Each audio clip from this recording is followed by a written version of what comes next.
मराठी साहित्याने, मराठी भाषेने इतकं मोठं आपल्याला या ठिकाणी सगळं साहित्य दिलेलं आहे, हा विचार दिलेला आहे।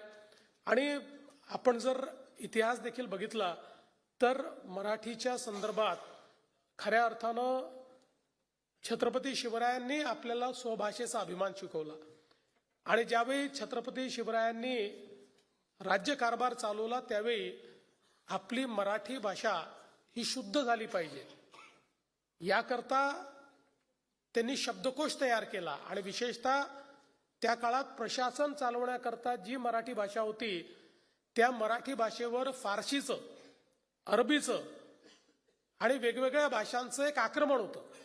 आणि त्यामुळे अशी प्रदूषित झालेली मराठी भाषा ही पूर्णपणे शुद्ध करून त्या संदर्भात एक कोश निर्माण करून आणि छत्रपती शिवरायांनी प्रमाण भाषा काय आहे हे आपल्याला सांगितलं। त्यामुळे भाषेचा जो आपला अभिमान आहे हा अभिमान छत्रपती शिवरायांपासून त्या ठिकाणी सुरू होतो।